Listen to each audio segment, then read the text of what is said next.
Good afternoon and welcome to the Downing Street Coronavirus Daily Briefing. I'm joined today by Professor Jonathan Van Tam, the Deputy Chief Medical Officer, and by John Newton, our Coordinator for Testing. Today I want to update you with the latest plans for our programme of Test, Track and Trace. How we're going to use this massive testing capability that we've built in order to get R down and keep R down. Before I do that, I just want to remind you of what we're trying to achieve. Our plan is to slow the spread and to protect the NHS so that the NHS is always there for you and your family whenever you need it, whether for coronavirus or anything else. That goal is working. The number of spare critical care beds in the NHS is 3,413. On the latest figures, there have been 1,291,000 tests for coronavirus, including 85,186 tests on Sunday yesterday. 190,584 people have now tested positive for coronavirus, an increase of 3,985. 13,258 people are in hospital with coronavirus, and 28,734 people have died. That's across all settings, an increase of 288. That figure is lower than at any point since the end of March. But, as with testing, these reported figures tend to be lower over the weekend, so we do expect that number to rise. And remember, this is not just a number, but it is a constant, insistent reminder that we must go further and faster in our national effort in dealing with this virus. Over the last month, we've built a national testing infrastructure capable of over 100,000 tests a day. Today, the capacity stands at 108,000. This means we're now in a position to start implementing the next part of our plan, Track and Trace. The aim of Test, Track and Trace is to hunt down and isolate the virus so it's unable to reproduce. And crucially, Test, Track and Trace allows us to take a more targeted approach to lockdown while still safely containing the disease. Creating this system is a huge national undertaking of unprecedented scale and complexity. We've already taken Britain's small but brilliant diagnostics industry and taken it to global scale. We're building an army of human contact tracers who can man the phones and find the contacts and support people. And of course, we're developing the contact tracing app, which can help us deliver Test, Track and Trace on the mass scale that we need across the country. The app, which takes full consideration of privacy and security, has already been tested in closed conditions at an RAF base, and today I can announce the next steps. From tomorrow, we will begin to pilot Test, Track and Trace on the Isle of Wight, starting with health professionals and rolling out this week to all citizens. I'm grateful to the huge enthusiasm shown by islanders who know that by participating in this pilot, they're at the forefront of helping get Britain back on her feet. Where the Isle of Wight goes, Britain follows. The island has a single NHS trust, one local authority with the responsibilities for public health, a relatively low number of COVID cases, and because it's an island, we can run this trial in proper scientifically controlled conditions, comparing the effect with what's going on the mainland before we roll it out to the rest of the country. So here's how it'll work. Last week we put in place the testing capability on the island. From tonight, the contact tracing capability will go live, and then tomorrow, NHS staff on the island will be able to download the app. And from Thursday, each one of the 80,000 households on the island will get a letter from the chief nurse with comprehensive information about the trial. Islanders will then be asked to install the app. Once you've installed the app, it'll start logging the distance between your phone and other phones with an app nearby. It's been designed with a form of Bluetooth that conserves power so the app won't drain your battery, and this log of proximity information will then be securely stored on your phone. If you become unwell with COVID symptoms, you inform the NHS via the app. Other app users who you've had significant contact with in the last few days will then be sent an alert by the NHS along with advice about what to do. A test ordering function will then be built in. If you're watching this and you live on the Isle of Wight, I have a simple message. Please download the app to protect the NHS and save lives. By downloading the app, you're protecting your own health, you're protecting the health of your loved ones, and the health of your community. I know the people of the Isle of Wight will embrace this with enthusiasm because by embarking on this project and by embracing test, track and trace, you will be saving lives. The pilot is important so we can help make sure the app works as well as it possibly can alongside the contact tracing system. And with your help, we'll learn a lot, we'll use it to make things better, and we want to hear from you. I want to stress, and this is really important, that this trial does not mean the end of social distancing on the Isle of Wight or anywhere else for that matter. We will only change the social distancing rules once our 5 tests are met. So I'll end with the instruction that we all know. Please, stay at home, protect the NHS, and save lives. Or, if you live on the Isle of Wight, stay at home, install the app, protect the NHS, and save lives. I'll now turn to Professor Van Tam to take us through the day's charts. Jonathan. Thank you, Secretary of State. So let's begin again with refreshing the 5 tests that we have in place for deciding if we're going to adjust the lockdown.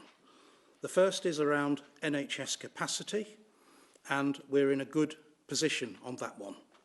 The second one is about a sustained and consistent fall in daily deaths from coronavirus, and it is now very clear in the data that we are past the peak. The next one is solid information that the rate of infection is decreasing to manageable levels right across the board. This is an indicator that we need to keep a close eye on over the next few days and weeks. The fourth one is around operational challenges around testing and PPE and being able to meet future demand. There are continuing challenges on PPE.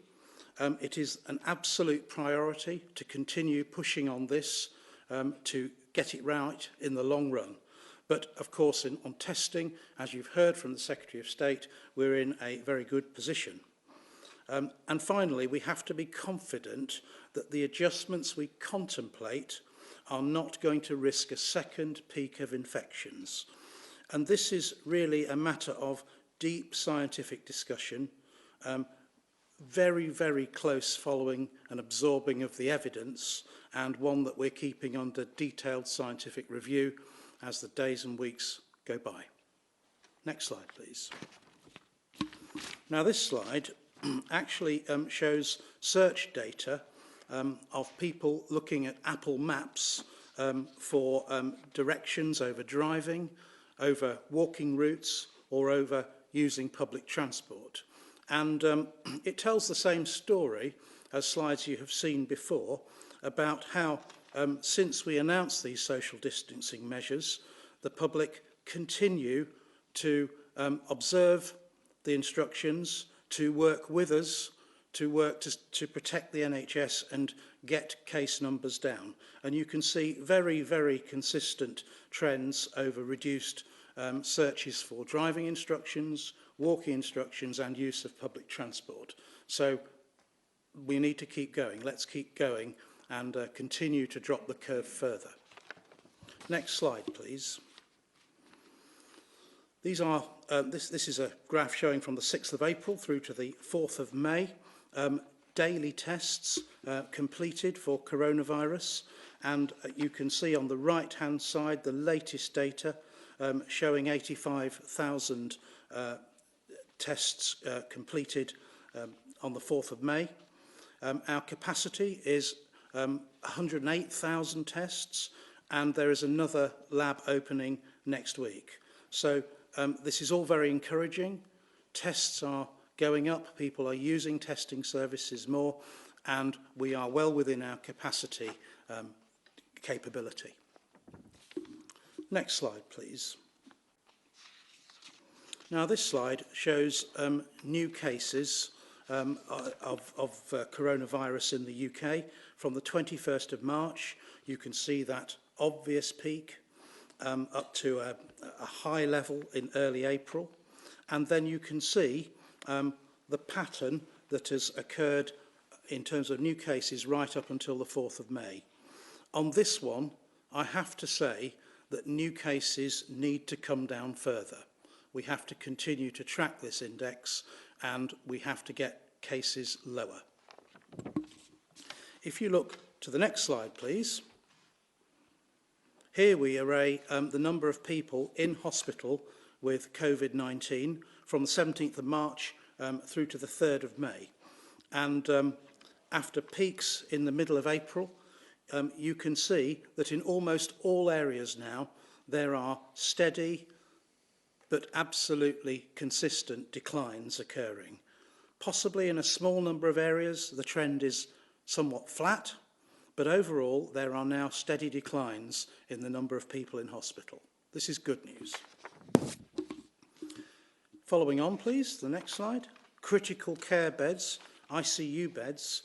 Here again, across all 4 nations, you can see largely continuing declines, and possibly a more important point, if you look at the axis on the left of the slide, the y-axis, you can see where we are in terms of capacity, and there is plenty of ICU capacity, which is extremely good. Next slide, please. I turn now to deaths in all settings, and here you can see that there is a slow but consistent decline. You will see the weekend effect very clearly, especially if you look at the 3 steps on the right-hand side of the chart. Fewer deaths are actually reported at the weekends. That's an artifact of the way people report deaths. But overall, if you look at the orange line, the 7-day smoothed out rolling average, there is this slow but consistent decline, which is absolutely going in the right direction now. And then the final slide is one we have shown for some time, showing a comparison across countries, dating back to the day when 50 cumulative deaths were recorded in each of the countries. And we're now quite a way across the slide to 60-odd days in some of the countries. The message is the same, as I've said to you before, that there are kind of 3 broad trends on this curve, but I do want to emphasize to you, these are numbers, they are not rates, they do not adjust for the size of the underlying population, and this is a difficulty in interpreting these data. We will, in the course of time, be able to get all-cause, age-adjusted excess mortality for many of the countries on this slide. And that will give us a much clearer understanding of what is going on. And hopefully, those data will continue for a long period of time so that we can understand the fullness of the picture as we try to beat this virus. I will stop there with the data and hand back to the Secretary of State. Thank you very much, Jonathan. And we're now going to take questions. And the first question is from a member of the public. We have a video from Sacklane from London. What is being done to ensure that BAME key workers are not disproportionately affected by COVID-19? And what steps are being taken to provide support to the families of those victims who have sadly passed away? Thank you, Sacklane. An incredibly important question. two incredibly important questions, both of which we're working hard to address. And I'm going to ask Jonathan to set out the details, but what I'd say absolutely from the start is that we recognise that there has been a disproportionately high number of people from black and ethnic minority backgrounds who have passed away, especially amongst care workers and those in the NHS. And I paid tribute to them before, and I will do so again, because the NHS is an amazing organisation that has been built on the dedication of people from all backgrounds, and is including many who've come to this country to give their lives working in the NHS, and disproportionately employs people from ethnic minority backgrounds. And yet we have seen this impact in the data, and I think it's affected a lot of us working on it to see that. And so we've got a lot of work going in to fully understand scientifically and make sure that in every single case we learn what we can to protect people better.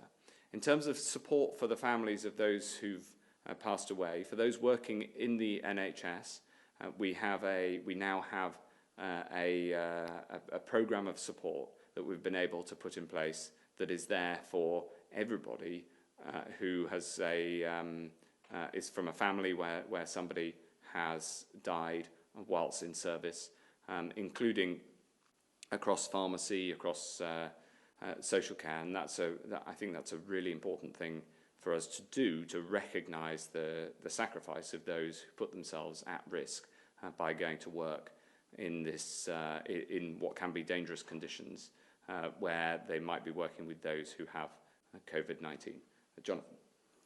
Yes, I'm extremely sorry whenever I hear of a healthcare worker death due to coronavirus, whether it's someone from a black and minority ethnic group or otherwise. It doesn't change the fact that it takes courage to work in the NHS at a time like this, and it's most difficult. On the subject of the signal that we have so far on black and minority ethnic groups, I want to say to you that we are taking it incredibly seriously. There is a very big piece of scientific work now ongoing that will report to the Chief Medical Officer, and we'll get to the bottom of this, however long it takes us. But I will also say that this is a complicated picture, because when you start to study patterns of disease across different ethnic groups, you also have to take into account potential differences in the age structure between groups, also differences in the patterns of underlying medical conditions, which we know do vary by ethnic group. And therefore it's a complicated picture. And also deprivation has to be taken into account, where people live. And all of this is complex, it takes time, and I'm not going to rush that answer. I think we owe it to minority ethnic groups to get this right and get a clear signal for you. And you'll have worked out I'm from an ethnic minority group, and we will get to the bottom of this. It could be that Professor Newton has some further epidemiological granularity he'd like to add on this point. Well, thank you, Jonathan. Well, just to say that we are, as you say, looking at the data very carefully, not just on ethnicity, but also on age, sex, and other factors such as obesity, which we know do have an impact on the effect of coronavirus. But it's already clear from some of the published data that the impact in BME groups is greater, that there are more people with the infection, and those who have the infection have worse outcomes in many cases. So there is already cause for concern. But as Jonathan says, it's not entirely clear how much of that is due to different levels of underlying conditions or other risk factors. So there is work to be done, and we will be publishing this as soon as it's ready. Thank you very much. Thank you, Saclane. The next question is from Comrade from Ashford. And Comrade asks, going forward, will the primary aim of test, track and trace be to squash the occurrence of COVID-19 infection to very low levels, or simply to flatten the curve enough that the NHS is not overwhelmed? And that is a really important question, Comrade. The answer is that test, track and trace will help us to get the R down and to get the number of new cases down and to keep it down, but not on its own.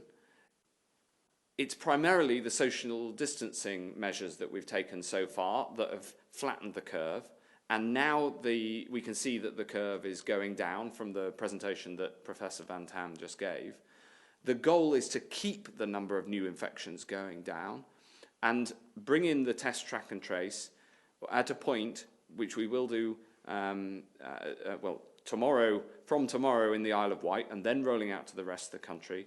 We will get those numbers down. The test, track and trace becomes more effective the lower the number, and then we want to keep the number going down by keeping the R below 1, the rate of infection.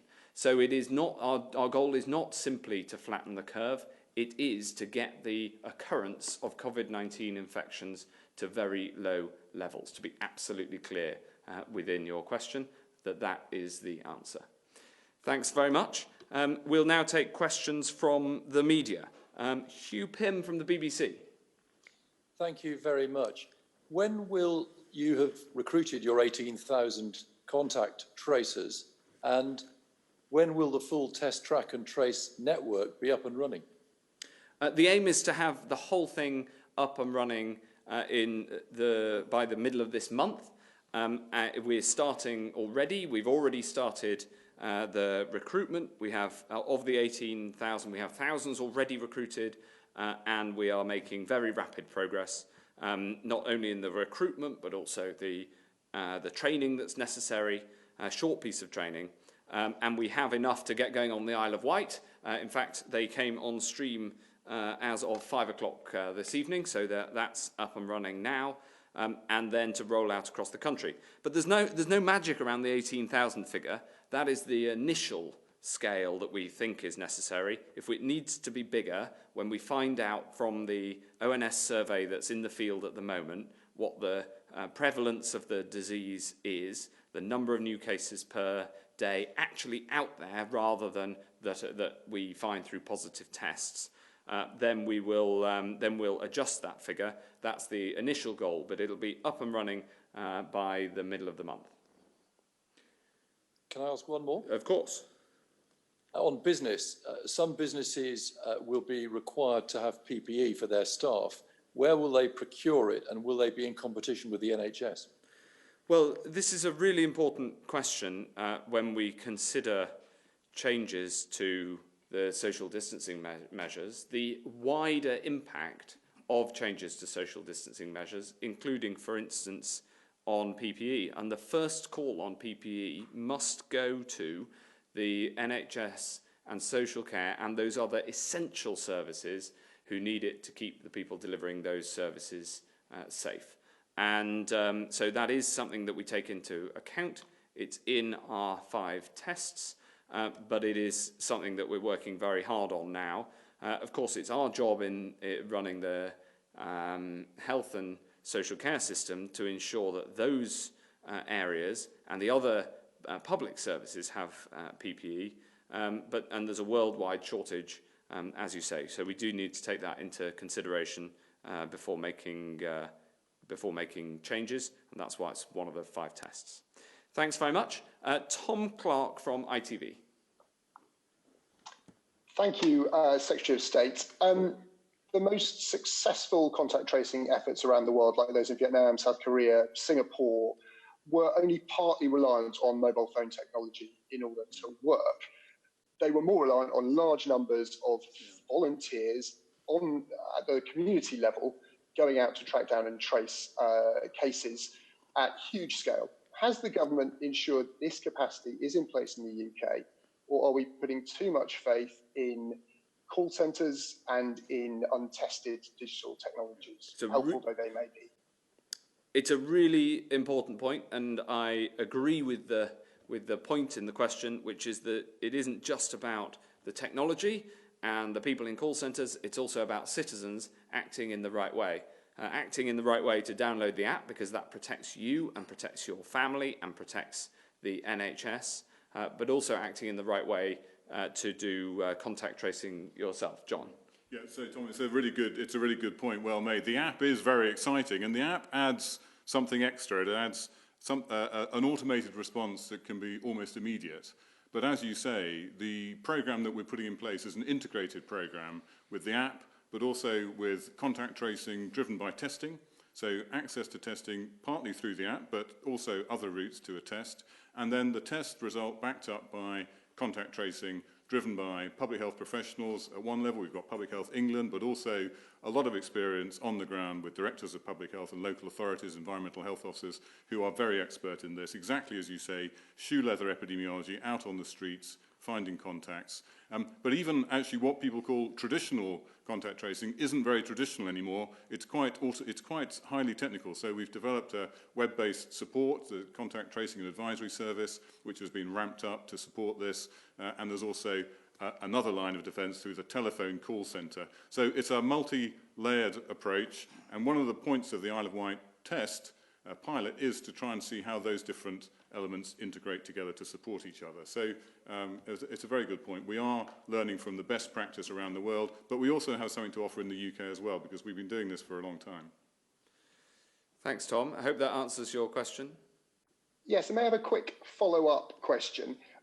Are we caught in something of a catch-22 with contact tracing? As I understand it, the numbers of cases have to fall quite a bit more before we can reliably roll it out across the country. But if we keep lockdown measures in place, which we have to until your fifth test is met, it's quite hard to pilot contact tracing because most of us are trying to isolate ourselves as much as possible. No, is the short answer. The slightly longer answer is that even with social distancing measures, there still are some new cases, and that means that the technology can still be effective. And even with the scale of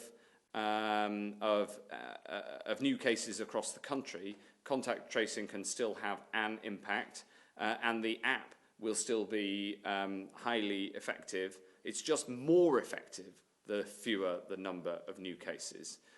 So these are all matters of degree rather than absolute. So we're not caught in a catch-22, but it is absolutely true that the social distancing measures are the thing that is doing having the big impact. And so hence the message remains: stay at home to protect the NHS and save lives, unless you're in the Isle of Wight. But even in the Isle of Wight, you should still stay at home to protect the NHS and save lives. It's that you should also install the app, because that will help this to be yet more effective.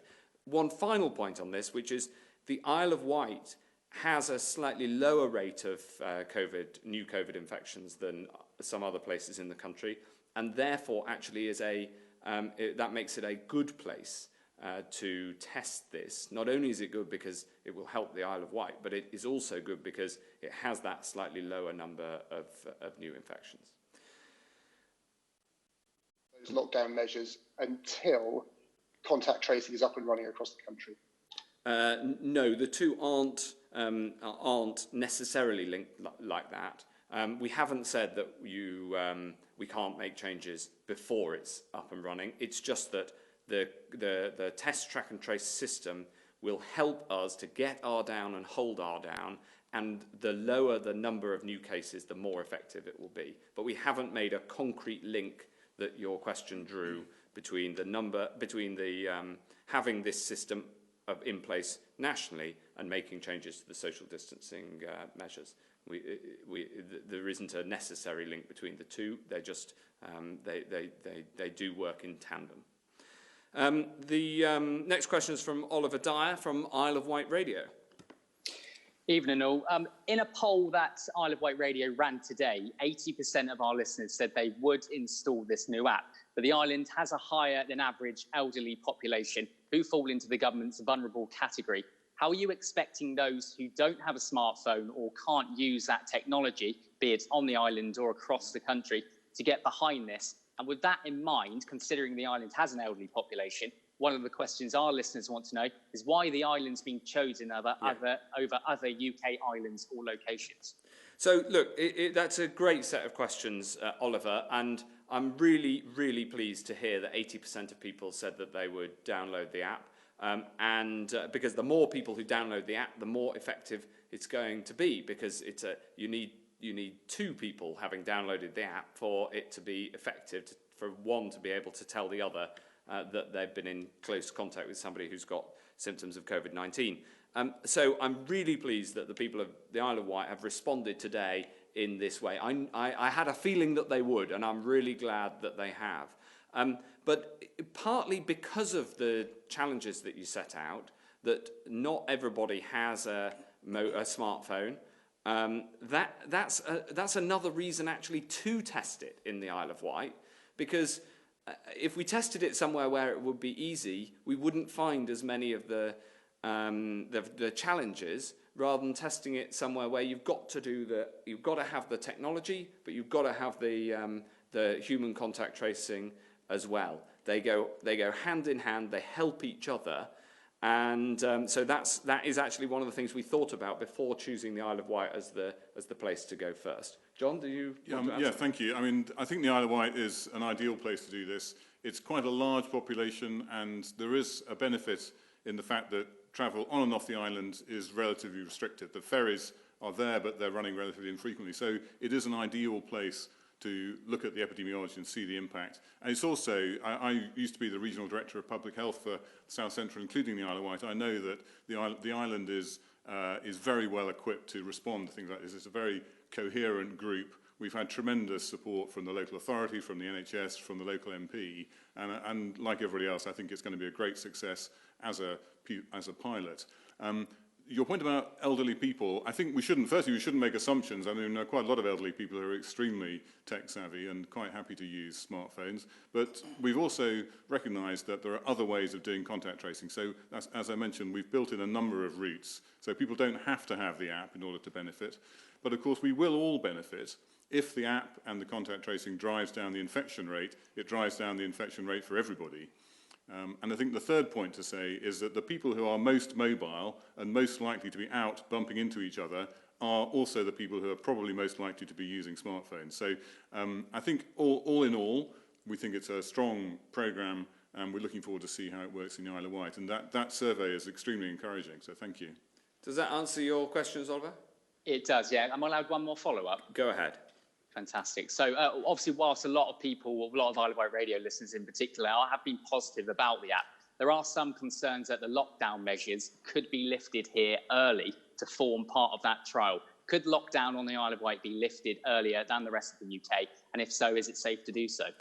Well, I want to thank Isle of Wight radio listeners for how much they've engaged with this idea today, and I can reassure you that there aren't any changes to social distancing measures that are proposed as part of this pilot. The pilot is to find out how the app works, how the interaction of people then becomes recognised by the technology, and the link from that to the human contact tracing and to the testing regime, because there's a new testing centre on the Isle of Wight as well.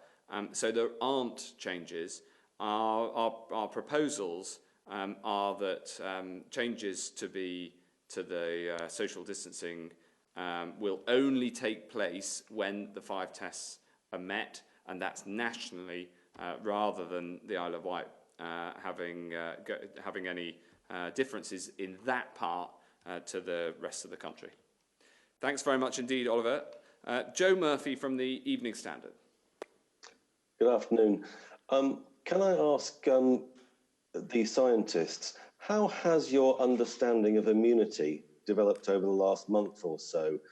Do you know yet whether people will catch it again, and how are the tests developing, how the testing of the tests going? Do you see antibodies and immunity playing a really significant role in easing out of lockdown or not? And Secretary of State, if I could just ask a follow to Conrad's question, who asked how low the numbers would go. You said very low. Can you put a figure on that? The answer to the second question is no.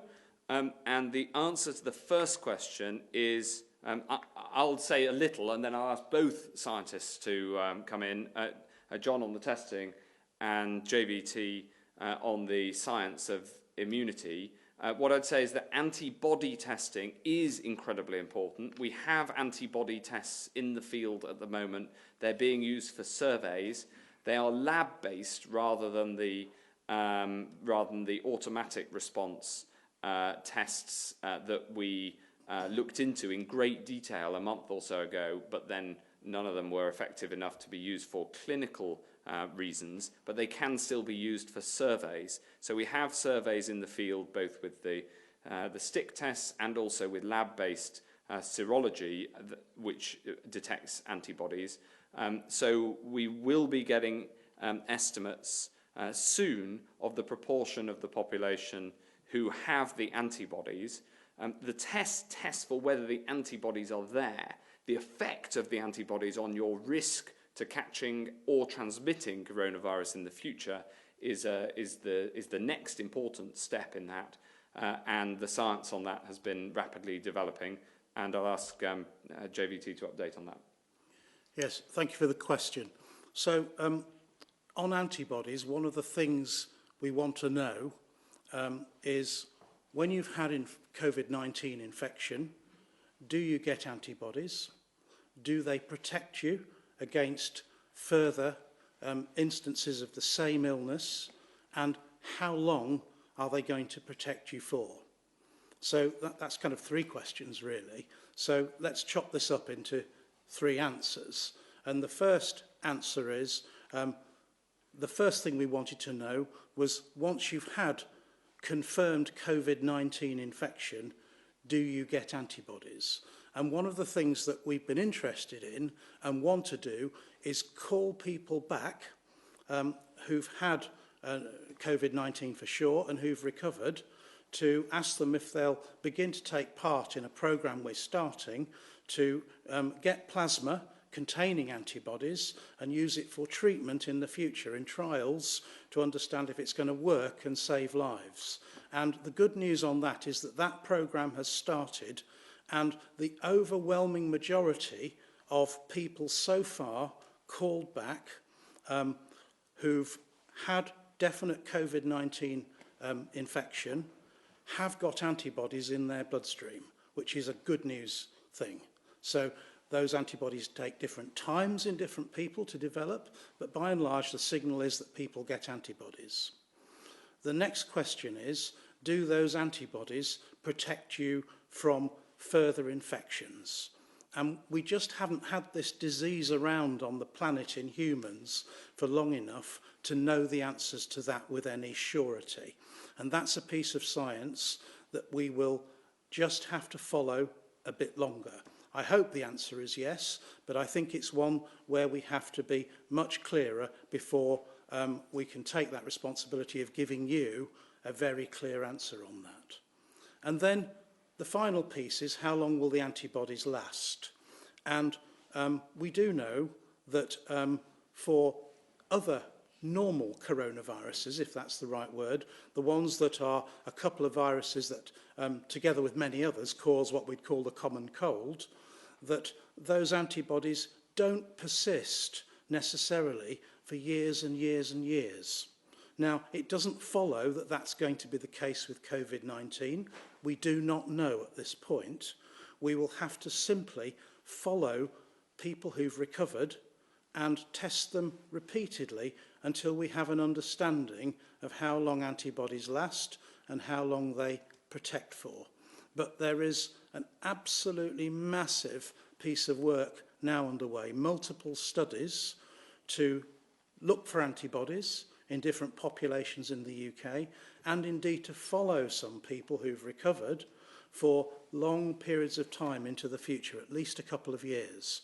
And we will have much clearer signals over time. But I'm afraid it's just one of those where we can't make the science go any faster than how quickly our bodies go in terms of maintaining the antibodies. And like everybody else in the world, we just have to be patient and cautious until we get those answers. But I do believe in the long run, once we have those kind of answers, potentially antibody testing will be a very important part of our future strategy. Thanks. In fact, I'm in one of those trials.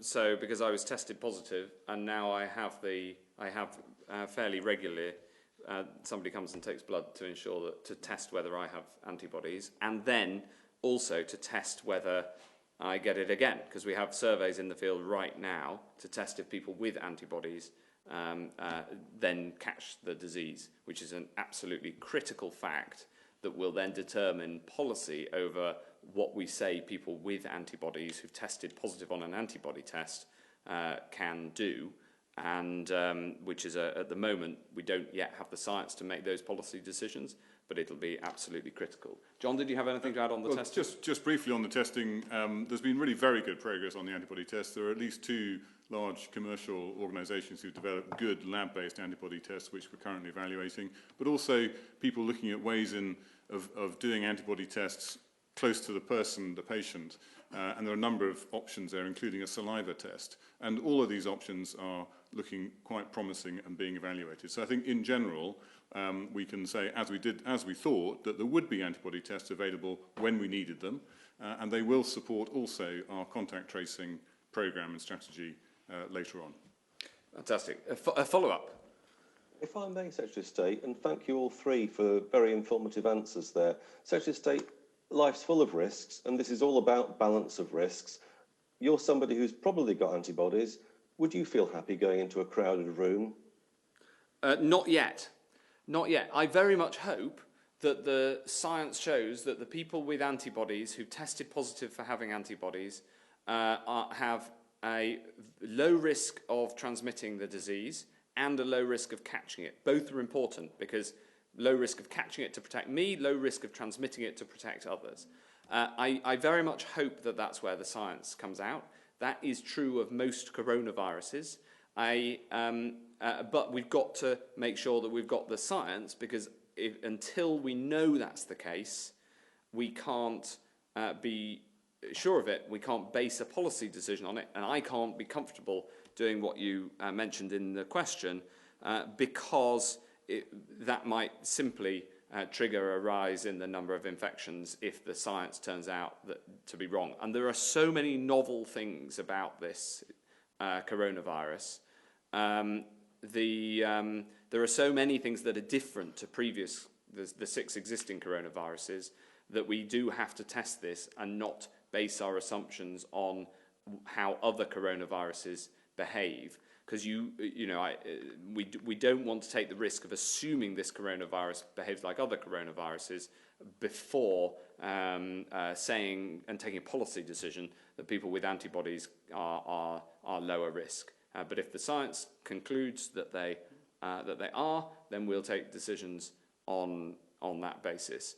I would say this point of John's, that there's been big advances in antibody testing, especially the lab-based antibody testing, is very important. Today, Roche, the Swiss global diagnostics company, made a very positive announcement about progress with their antibody test, and we're in discussions with them about a very large-scale rollout of antibody testing, as well as with some others who may be able to bring this forward. But there's been false hope before in antibody testing, and so we'll make announcements when we're absolutely ready.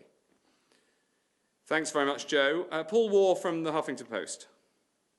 Health Secretary, as you've frequently said, the long-term solution to this pandemic is a fully scaled-up vaccine for COVID-19. Yeah. But a vaccine relies on as many people as possible actually taking it up.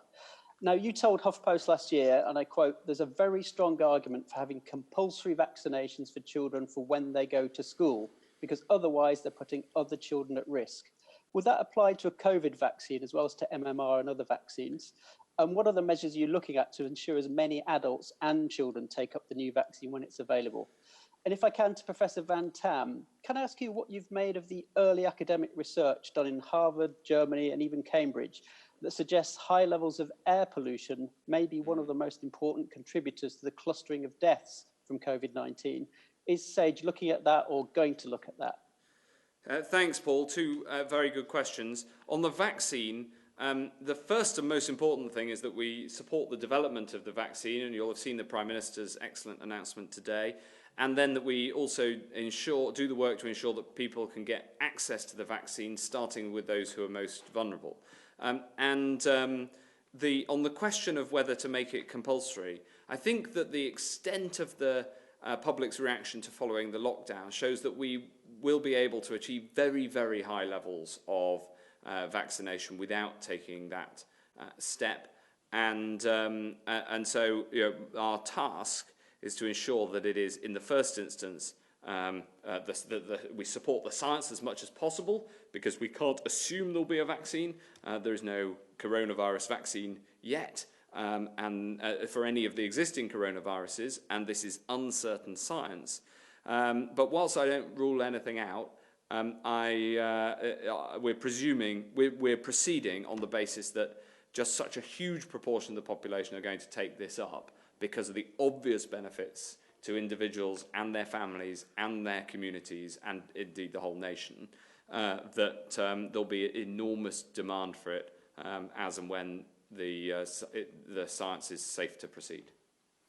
Yes, thank you, Secretary of State. So just to stay on the vaccine question for a little longer, we are following the developments in vaccine research across the world, including in the UK. We remain very hopeful that there will be a breakthrough at some point in the future. I think what I can say to you is that it is more likely than not that the first vaccines will be licensed in adults in the first instance. And therefore, one has to put some caveats around your question around children.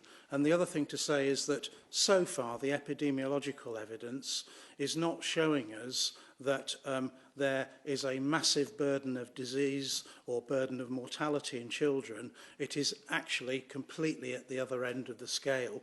It is in the elderly. And so from that perspective, again, that's another caveat I'd add to your question about vaccinating children. On the second question about air pollution, and thank you for that, I think we already have very solid data that air pollution contributes to a whole range of mortality, particularly from respiratory illnesses and respiratory diseases and cardiovascular disease. I have heard it said about air pollution and COVID-19. I have not personally studied those data and looked at that question in detail, but what you say is entirely plausible in my view. Professor Newton may have some further observations on air pollution. Well, no, only your general point that we know that air pollution, because it's so pervasive and affects so many people, has a huge burden. But like Jonathan, I haven't looked at those papers, but I think it's something that we right. I think we'll get back to you, Paul. Is that the scientists will get back to you? Yeah, just one brief follow-up, Secretary of State. Do you have a message for those anti-vaxxers here and abroad when and if we do get a vaccine for COVID-19?